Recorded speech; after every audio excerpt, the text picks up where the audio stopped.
Monday evening. The children were already asleep in their rooms at the other end of the corridor. Matt and Lynn sat side by side in bed, pillows propped up against each other. He was reading a book about the Civil War. She was editing a marketing report. With a quiet sigh, Matt closed the book and rolled over to look at his wife. He always liked the way the tip of her tongue poked out slightly from under her lips when she was concentrating. The pen hovered over the paper, and she absent-mindedly brushed a strand of dark hair behind her ear. "Linny?" She answered without looking up. Matt waited, and after a moment she turned to look at him. "Do you love him?" Lynn froze and turned slightly pale. She looked at him silently. She just couldn't bring herself to play this game, to ask, "Who?" or try to lie. Matt deserved better. "No," she said. "So it's just about sex?"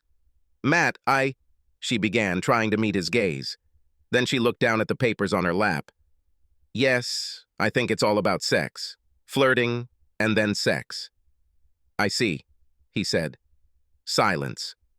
"I think I'd like you to sleep in the guest room," he said, his voice remaining calm and quiet. She nodded and stood up from the bed, slipping her feet into her slippers. She reached for the robe on the chair. "Unless, of course, you had sex with him in this bed. If you did this, then I will never sleep in it again." "No," she said. "I didn't do that." She wanted to say, "How could you think that I could do such a thing?" But that would be funny, given the circumstances.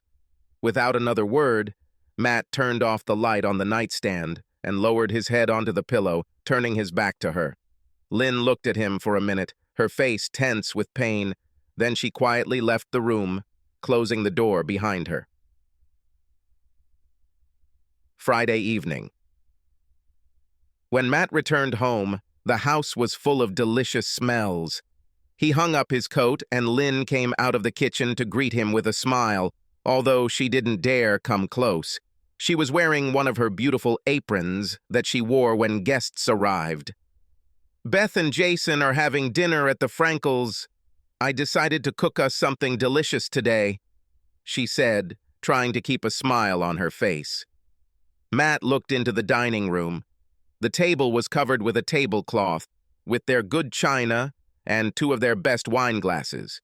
There were candles and cloth napkins in silver rings. Matt nodded. "It smells good. I'll go wash my hands and come down in a few minutes." When he returned, Lynn was just bringing food from the kitchen. She served each of them a portion of fried chicken, along with potatoes and green beans. On one side, there was a salad with orange slices in a beautiful bowl. They sat down, and Lynn smiled brightly at her husband, although the tension was visible on her face. "Looks really nice," Matt said. Then he slowly stood up and climbed onto his chair so that he towered over the table. As Lynn looked at him in confusion and then horror, he unbuttoned his pants and slowly, carefully urinated all over the table. He doused the chicken, the side dish, the salad bowl, and the newly filled glasses of wine. His urine soaked their plates and stained the tablecloth. "Matt, what?" Lynn exclaimed almost involuntarily. Her eyes were wide with shock and horror. Matt zipped up and climbed out of his chair. He looked at Lynn intently. "I thought you might want to know what it's like to have someone pee on something you care about, something you've put a lot of time, love, and effort into. I thought this might be a learning experience." Lynn didn't answer, just looked at her husband, tears streaming down her cheeks. Matt went to the closet, took out his coat, and left the house. Sunday afternoon.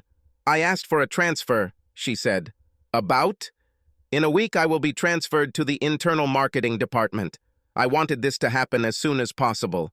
I'll be in a building on Union Street, away from where I am now." "And why did you ask for a transfer? I thought you liked the international department." "Because I won't be there. Next to Douglas. I won't be in the same office again." He stopped raking leaves and turned to look at her standing next to him in her colorful fall sweater. "And why should this matter to me?" She looked both annoyed and offended. Because I won't date him, that's all. I wanted you to know this. She turned back to the rake. Lynn, you already told me it's over. Of course, I take your word for it and trust you completely. Can you think of one reason why not? She stamped her foot lightly and said, Damn it, Matt. Do you really think your sarcasm will help? Do you really think that moving from this office will make everything better? Like there are no motels and lunch hours and breakfast meetings? Or meetings with clients outside the office? As if there aren't plenty of other men out there who would love to fuck you until you lose your memory? Matt's voice rose to an angry tone, but he continued to rake the leaves into neat piles without looking at her. Matt, she said in a thin, sad voice. What else can I do? I'm trying to do everything I can, every way I know. She started crying. To show you how sorry I am, to somehow make amends to you. He turned to her again. And you think there is some way to make amends? Some kind of magic formula, just the right words, actions, or gestures? And will it all end? Get it, Lynn. You're living in a fucking dream world. He turned away again, returning to his rake. Monday evening, Lynn heard footsteps along the corridor, and then Beth's head appeared in the doorway, sleepy and confused. Mommy? Is that why you slept in the guest room? Although she was almost 6 years old, she still spoke with a slight breathiness, especially when she got tired. I stayed late at work, honey, and I'm here so as not to disturb Dad. Did you have a bad dream? Beth nodded solemnly, and Lynn jumped off the bed to hug her. Lie with me, Betty. You and Big Bear. She put her daughter and the bear cub with her under the blanket and lay down next to her. 5 minutes later, Beth was fast asleep again, and Lynn carefully picked her and the bear up in her arms and carried them to Beth's room. On the way to the guest bedroom, she suddenly changed her mind and headed to the master bedroom. The door was a few centimeters open and the room was dark. Lynn paused, trying to find the right words, but was stopped by an unexpected sound. It was crying. Matt, he was crying quietly, probably into his pillow. Lynn stood there, listening, then slowly turned away and walked back down the hallway to the guest bedroom. Wednesday morning, every day it became easier and easier to sit in the office and work, to concentrate on what needed to be done. His thoughts still wandered into painful distances, but not so often and not for so long. It was obvious to his secretary Bernice that something was wrong, but she guessed that he did not want to talk about it, and did not ask anymore, just smiled at him sympathetically. At 10:50, he got up from his chair, walked to his door, and closed it. Then he took the dictionary from the bookshelf and placed it on the table. He found the word he was looking for and read the definition out loud. A cuckold is a man with an unfaithful wife. He sat back down. I am a cuckold. He said this several times. The word seemed strange coming from his mouth. I am a cuckold. I was cuckolded. She cuckolded me. He sat for some time without looking at anything. Then, with a sigh, he put the dictionary aside and returned to work. Dia Saturday afternoon. For God's sake, Lynn, what the hell did you expect? Lynn didn't say anything, but her friend Arlene continued. They were sitting in Arlena's kitchen, 2 cups of coffee between them. You're having sex behind Matt's back with some other guy. Arlena saw Lynn wince at this word, but continued, and now you're surprised that he's angry and offended? I'm not surprised, Arlene. Does he know how long this lasted? Lynn shook her head. I have no idea. I don't even know how he found out or when. He doesn't want to. We didn't talk about it. Do you think if you told him it only happened a few times, it would have made a difference? For me, no. Lynn grimaced. I mean, if it were the other way around. If only he had slept with some other woman. 5 times, 20, I would still be torn to pieces, so don't think I'm surprised. I'm not surprised at all. I just don't know what to do. I can't reach him, and I don't know what the hell to do. She lowered her eyes, stirring her coffee with a spoon, and Arlene watched her silently. 3 weeks later, Wednesday afternoon. No, Matt said firmly. And then, a little quieter. No, I don't want her to tell me about it. The therapist frowned slightly. She had short dark hair, almost a beetle cut, and wore a brown corduroy jumper. Her name was Isabel Harshman. Don't you think this will help both of you? So you know why Lynn did what she did? Matt looked at her without even glancing at his wife sitting next to him. I think it might help Lynn to get it all out. But I don't understand how this can help me. Honestly, Dr. Harshman, I feel like I'm suffering enough as it is. Hesitantly, Lynn said, I thought that if I told you about it, about how it happened and why, then you would understand that I could never do anything like that again. Matt turned and looked at her. Do you really believe this? Do you really think there's anything you can say to me that will restore my trust in you, Lynn?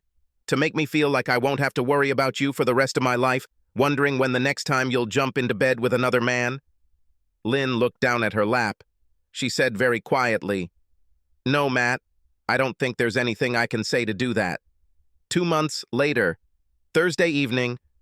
Oh, Matt, it's so beautiful here. She smiled broadly at him, squeezing his hand across the table. They sat at a table on the veranda overlooking the Caribbean Sea. The air was deliciously warm and the red hue of sunset still hung in the sky. On the table between them sat a pitcher of sangria and a plate of fried shrimp. It's beautiful, isn't it? His answering smile didn't quite match hers. There was some tension on his face, perhaps around his eyes. He squeezed her hand back for a few moments, then raised his fork to spear another shrimp. Thank you very much for agreeing to go south with me. Lynn knew it was difficult for him to hold her gaze for more than a moment. An hour later, they were making love in their room. Matt worked her vigorously and powerfully, making her moan. He held on for a long time, and Lynn achieved 2 wonderful climaxes before he sped up and climaxed with a loud moan. Later, they lay next to each other, Matt on his back with his arms behind his head, and Lynn cuddled up to him with her head on his chest. That was wonderful, baby, she murmured in a low, relaxed voice, and Matt reached down to rub her back gently. She seemed almost to fall asleep, but then she raised her head to look at him and said, It's not that I don't like it, but lately, it seems like every time we make love, you take me from behind. She giggled. Are you making me your bitch? She asked playfully. Matt looked at her, his brow furrowing slightly. He sighed. When we do it in the missionary position, He turned away. I watch your face, your expression, and I can't stop seeing you with him. Imagining you looking up at him is just... Matt didn't finish his sentence. They lay still, and Lynn suddenly felt a chill. A few minutes later, Matt stood up, pulled on shorts and a t-shirt, put on sandals, and left the room. 7 weeks later, Saturday night bow-out. They worked in silence most of the time, standing in front of the bookshelves on opposite sides of the room. Lynn sorted out their CDs while Matt worked on the books. He said, Should I keep the Dickens novels? I've read them all. Take it as you wish if you want. I won't read them. She pulled out another handful of CDs and placed Matt's on the small pile next to her. Then she turned and looked at him. She watched the muscles of his back move under his t-shirt, how his every movement was smooth and precise. It was all so familiar that tears welled up in her eyes. In a low voice, she said, You know, this is not what I want. I never wanted this. Matt froze for a moment, but didn't turn around. He held back his answer and returned to his books. He didn't need words. They both knew what he would say. Pibby weeks later. Sunday evening. Mommy, Mommy! Beth and Jason shouted as they jumped out of Matt's car and ran into the house to hug her, their overnight bags left abandoned on the ground. Both started talking at once. They told her about the zoo, that giraffes were their favorites. They have such long necks, and that Dad bought each of them cotton candy. Then, once they were done with their greetings, they ran past her into the living room and turned on the TV. Matt smiled as he walked towards the house, carrying the bags the kids had abandoned. Lynn smiled back. Looks like you liked the zoo. I couldn't figure out whether they were delighted or horrified. We came very close to the giraffes. They towered over the wall directly above our heads. And they also liked the giant turtles. It was a good day. They chatted for another minute or two. Lynn said, "Would you like to come over for a cup of coffee? The coffee pot is on the stove." No, thank you," he said, feeling slightly awkward. "It's really time for me to go." "Okay," Lynn said, trying to keep a smile on her face. "See you Wednesday night," he said, and turned to his car. She stood and watched him go until the Taurus reached the end of the street and turned left, out of sight. 4 months later, Monday evening, Beth sat at the kitchen table coloring while Lynn prepared dinner. Jason sat on the floor, putting together his favorite wooden jigsaw puzzle for the 500th time. It was a colorful clown and had 17 parts. "Mommy, should friends kiss?" Beth looked expectantly at her mother. Lynn turned to look at her. "I don't know, dear. What do you mean?" "Well, I never kiss Artie, Melissa, or my school friends." She grimaced. "It's so disgusting to kiss Artie." "But we met my dad's friend, and they kiss all the time." Jason looked up from the puzzle.